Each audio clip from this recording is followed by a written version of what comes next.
ಪ್ರತಿಷ್ಠಾಪನೆ ಸಮಾರಂಭಕ್ಕೆ ಆಗಮಿಸಿ ದಿವ್ಯ ಸಾನ್ನಿಧ್ಯ ವಹಿಸಿದಂಥ ಪರಮ ಪೂಜ್ಯ ಸ್ವಾಮೀಜಿಯವರ ಪಾದಾರಗಳಿಗೆ ನಮಸ್ಕರಿಸುತ್ತಾ ವೇದಿಕೆ ಮೇಲೆ ಆಸೀನರಾದ ನಮ್ಮ ಆತ್ಮೀಯರಾದ ಸನ್ಮಾನ್ಯ ರವಿಕುಮಾರ್ ಅವರೇ, ಸುಭಾಷ್ ಪಾಟೀಲ್ ಅವರೇ, ಈ ಗ್ರಾಮ ಪಂಚಾಯತಿ ಅಧ್ಯಕ್ಷರೇ, ಉಪಾಧ್ಯಕ್ಷರೇ, ಗ್ರಾಮ ಪಂಚಾಯತಿ ಎಲ್ಲ ಸದಸ್ಯರೇ, ಹುಣಸಾಳ PG ಗ್ರಾಮದ ಎಲ್ಲ ಗುರು ಹಿರಿಯರೇ, ಬೇರೆ ಬೇರೆ ಗ್ರಾಮದಾಗಂತ ಎಲ್ಲ ಹಿರಿಯರೇ, ತಾಯಂದಿರೇ, ರೈತ ಬಾಂಧವರೇ, ಅಭಿಮಾನಿಗಳೇ, ಮತ್ತೊಂದು ಸಲ ತಮಗೆಲ್ಲ ಅನಂತ ನಮಸ್ಕಾರನ ಹೇಳುತ್ತಾ, ಇವತ್ತು ಹುಣಸಾಳದಲ್ಲಿ ತಾವೊಂಥರ ದೊಡ್ಡ ಪ್ರಮಾಣ ಒಂದು ಜಾತ್ರೆ ನಡೆದಂಗೆ ಆಗಿತ್ತು. ಯಾಕಂದ್ರೆ ಮೊನ್ನೆ ಹುಣಸಾಳದಾಗ ದೊಡ್ಡ ಪ್ರಮಾಣ ಜಾತ್ರೆ ಆಗಿತ್ತು. ಮತ್ತು ಇವತ್ತೂ ಅಷ್ಟು ದೊಡ್ಡ ಪ್ರಮಾಣದಲ್ಲಿ ಎಲ್ಲ ತಾಯಂದಿರು ತಾವು ಸೇರಿ ನೀವೆಲ್ಲ ಸೇರಿ ಅಭಿಮಾನದಿಂದ ಇವತ್ತು ಶರಣಶ್ರೀ ಅಂಬಿಗರ ಚೌಡಯ್ಯವರ ಮೂರ್ತಿ ಪ್ರತಿಷ್ಠಾಪನೆ ಕಾರ್ಯಕ್ರಮ ಭಾಳ ಅದ್ದೂರಿಯಾಗಿ ಭಾಳ ಅಚ್ಚುಕಟ್ಟಾಗಿ ಮಾಡಿದರೆ. ಯಾಕಂದ್ರೆ ಇದು ಪ್ರಾರಂಭ ಆಗಿದ್ದು ಸುಮಾರು ಒಂದು 6 ತಿಂಗಳಿಂದ ಹುಣಸಾಳ ಗ್ರಾಮದ ಎಲ್ಲ ಹಿರಿಯರು ಬಂದು ನಾವೊಂದು ದೊಡ್ಡ ಪ್ರಮಾಣ ಇಲ್ಲಿ ಮೂರ್ತಿ ಮಾಡ್ತೀವಿ, ನೀವೆಲ್ಲ ಸಹಾಯ ಸಹಕಾರ ಬೇಕಂದಾಗ ನಾನು ಹೇಳಿದೆ, ನೀವೆಲ್ಲರೂ ಒಂದಾಗಿ ಒಕ್ಕಟ್ಟಾಗಿ ಯಾಕಂದ್ರೆ ಯಾವುದೇ ಸಮಾಜ ಇದ್ರೂ ಅಲ್ಲಿ ವ್ಯತ್ಯಾಸ ಭಿನ್ನಾಭಿಪ್ರಾಯ ಇರ್ತಾವೆ, ನೀವೆಲ್ಲರೂ ಒಂದಾಗಿ, ಯಾಕಂದ್ರೆ ಒಂದಾಗಿ ಒಕ್ಕಟ್ಟಾಗಿ ನೀವೆಲ್ಲ ದೇಣಿಗೆ ಕೂಡಿಸ್ರಿ, ನಾನು ಸಾಧ್ಯದಷ್ಟೇ ದೇವರಿಂದ ಅನುಕೂಲ ಮಾಡ್ತೈತೆ, ನಾನು ನಿಮಗೆ ಸಹಾಯ ಮಾಡ್ತೀನಿ ಅಂತೇಳಿ ಇವತ್ತು ಭಾಳ ಅಚ್ಚುಕಟ್ಟಾಗಿ ಏನು ತಾವು ಮೂರ್ತಿ ಮಾಡಿದಿರಿ.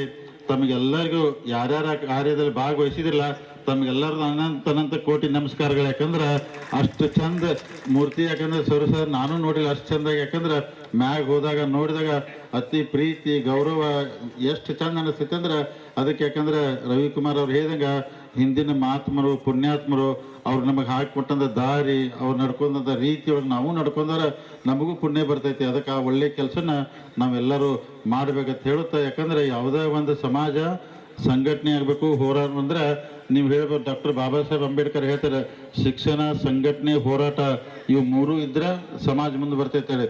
ಇತ್ತೀಚಿನಲ್ಲಿ ಇವತ್ತು ನಮ್ಮ ಅನೇಕ ಹಿಂದುಳಿದವ್ರ ಸಮಾಜ ಇರ್ಬೋದು ಅಥವಾ ಎಲ್ಲರೂ ಭಾಳ ಅಂದ್ರೆ ಶಿಕ್ಷಣಕ್ಕೆ ಹೆಚ್ಚಿನ ಪ್ರಾಮುಖ್ಯತೆ ಕೊಟ್ಟು ತಾವು ಎಲ್ಲ ಸಮಾಜದಲ್ಲಿ ಮುಂದೆ ಬರ್ತಾ ಇದ್ದಾರೆ. ಯಾಕಂದ್ರೆ ಎಲ್ಲಿ ನಮಗೆ ಶಿಕ್ಷಣ ಸಿಗುದಿಲ್ಲ ಅಲ್ಲಿ ತನಕ ನಾವು ಮುಂದೆ ಬರೋಕ್ಕೆ ಸಾಧ್ಯ ಇಲ್ಲ. ಶಿಕ್ಷಣ ಸಿಕ್ತಂದ್ರೆ ತಾವಾಗಿ, ಯಾಕಂದ್ರೆ ಸಮಾಜದಲ್ಲಿ ಬದಲಾವಣೆ ತರುವಂಥ ಭಾರಿ ಶಕ್ತಿ ದೊಡ್ಡ ಅಸ್ತ್ರ ಯಾವುದಂದ್ರೆ ನೀವು ಮತ್ತೊಂದು ಯಾವುದೋ ಅಭಿವೃದ್ಧಿಕ್ಕಿಂತ ಶಿಕ್ಷಣ ನಿಮ್ಮ ಮಕ್ಕಳಿಗೆ ಕೊಟ್ಟಿದ್ದಾತಂದ್ರೆ ಅದು ಸಾಯುವವರೆಗೆ ಒಟ್ಟ ಹೋಗೋದಿಲ್ಲ, ಅವ್ರ ಜೊತೆಗೆ ಇರ್ತೈತೆ ಅದು. ಅದಕ್ಕೆ ತಾವೆಲ್ಲರೂ ತಾಯಂದರು ತಾವು ತಮ್ಮ ಸಮಾಜದ ತಮ್ಮ ಮಕ್ಕಳಿಗೆ ಕಡ್ಡಾಯವಾಗಿ ಶಿಕ್ಷಣ ಕೊಡಿಸಿ ಸಮಾಜದಲ್ಲಿ ಅವರು ಉನ್ನತ ಹುದ್ದೆಗೆ ಹೋಗುವಂಥ ಕಾರ್ಯ ತಾವೆಲ್ಲ ಮಾಡ್ಬೇಕಂತೇಳಿ ತಮ್ಮಲ್ಲಿ ವೇದಿಕೆ ಮುಖಾಂತರ ಕಳಕಳಿ ವಿನಂತಿ ಮಾಡ್ಕೋತೀನಿ. ಮತ್ತು ಇಲ್ಲಿ ಈ ಅಂಬೇಡ್ಕರ್ ಇದು ಅಂದ್ರೆ ನಮ್ಮ ಮೂರ್ತಿ ಉದ್ಘಾಟನಾ ಸಮಾರಂಭ ಜೊತೆಗೆ ಗ್ರಾಮ ಪಂಚಾಯತಿನ ಸಾಕಷ್ಟು ಸಂತೆ ಉದ್ಘಾಟನಾ ಕಾರ್ಯಕ್ರಮ, ಸಮುದಾಯ ಭವನ, ಅನೇಕ ಅಚ್ಚುಮಟ್ಟಂಥ ಕಾರ್ಯಕ್ರಮ ತಾವೆಲ್ಲ ಊರಿನ ಹಿರಿಯರು ಕೂಡ ಮಾಡಿದ್ರಿ. ಹಿಂಗೆ ಎಲ್ಲರೂ ಈ ಊರಿನ ಎಲ್ಲರೂ ಹಿಂಗೆ ಒಂದಾಗಿ ಒಕ್ಕಟ್ಟಾಗಿ ಮಾಡ್ರಿ. ಇದ್ರ ಜೊತೆಗೆ ಸಂಬಂಧಪಟ್ಟಂಗೆ ಈ ಸಮಾಜದ ಎಲ್ಲ ತಾವು ಹಿರಿಯರು ಬಂದಿದ್ರಿ ಬೇರೆ ಬೇರೆ ಊರಾಗ, ಅಂದ್ರೆ ಮೂಡ್ಲಿ ಆಗಿರ್ಬೋದು, ಹುಣಸಾಳಾಗಿರ್ಬೋದು ಅಥವಾ ನಾಗನೂರಾಗಿರ್ಬೋದು, ಇನ್ನೂ ಅನೇಕ ಊರದಾಗ ಎಲ್ಲ ಊರಾಗ ತಾವು ಅದಿರಲ್ಲ, ಅಲ್ಲಿಯೂ ತಮ್ಮ ಸಮಾಜನ ಸಂಘಟಿತ ಮಾಡ್ರಿ, ಒಕ್ಕಟ್ಟು ಮಾಡ್ರಿ. ನಿಮ್ಮ ಸಮಾಜಕ್ಕೆ ಏನು ಬೇಕಲ್ಲ ನಿಮ್ಮ ಬೆನ್ನಿಗೆ ನಿಂತ ಸಹಾಯ ಮಾಡಕ್ಕೆ ತಯಾರಾದಿರತ್ತಿ. ವೇದಿಕೆ ಮುಖಾಂತರ ತಮಗೆ ಆಶ್ವಾಸನೆ ಕೊಡ್ತೀನಿ. ಯಾಕಂದ್ರೆ ವೇದಿಕೆ ಮುಖಾಂತರ ಆಶ್ವಾಸನೆ ಕೊಡ್ತೀನಿ, ಏನೇ ಕಷ್ಟ ಇದೆ, ದೇವಸ್ಥಾನ ಇರಲಿ, ವೈಯಕ್ತಿಕ ಇರಲಿ, ಏನೇ ಬಂದರೂ ನಾನು ಖಂಡಿತವಾಗಿ ನಿಮ್ಗೆ ಸಹಾಯ ಮಾಡ್ತೀನಿ. ಒಂದೇ ಉದಾಹರಣೆ ಹೇಳ್ಬೇಕಂದ್ರೆ ಗೋಕಾಕದಲ್ಲಿ ಈಗ ಸಮಾಜ ವತಿಯಿಂದ 4 ಗುಂಟೆ ಜಾಗ ಸ್ಯಾಂಕ್ಷನ್ ಮಾಡಿಸಿದ್ವಿ. ಅಂದ್ರೆ ಮುನ್ಸಿಪಾಲ್ಟಿಯಿಂದ ಅಲ್ಲೊಂದು ದೊಡ್ಡದು ಇದನ್ನು ಕಟ್ಟಬೇಕಂತೇಳಿ ಅದಕ್ಕೆ 4 ಗುಂಟೆಗೆ ಅದು ಸರ್ಕಾರದವ್ರು 40 ಲಕ್ಷ ರೂಪಾಯಿ ಕಟ್ಟಂತ ಹೇಳ್ತಾರೆ. ಅದಕ್ಕೆ ಮಂದಿ ಸಮಾಜದ ಹಿರಿಯರು ಎಲ್ಲ ಬಂದಿದ್ರು.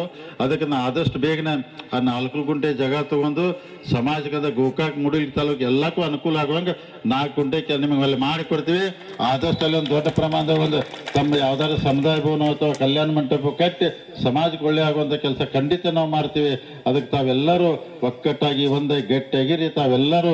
ಯಾಕಂದ್ರೆ ನಮ್ಮೆಲ್ಲ ಅಂಬಿಗರ ಸಮಾಜದ ಎಲ್ಲ ಬಂಧುಗಳು ತಾವೆಲ್ಲರೂ ನನ್ನ ಬೆನ್ನಿಗೆ ನಿಂತಿಕೆ ನಾವು ಸಾಕಷ್ಟೆಲ್ಲ ಕೆಲಸ ಮಾಡಿದೆ. ಯಾಕಂದ್ರೆ ಯಾವುದೇ ನಂದೊಂದು ಕೆಲಸ ಬಂದಾಗ ತಮ್ಮ ಕೈ ಮುಗಿದು ವಿನಂತಿ ಮಾಡಿದಾಗ ತಾವೆಲ್ಲ ನನಗೆ ಅತ್ಯಂತ ಗೌರವದಿಂದ ಪ್ರೀತಿಯಿಂದ ತಾವು ನನಗೆಲ್ಲ ಆಶೀರ್ವಾದ ಮಾಡಿದಿರಿ.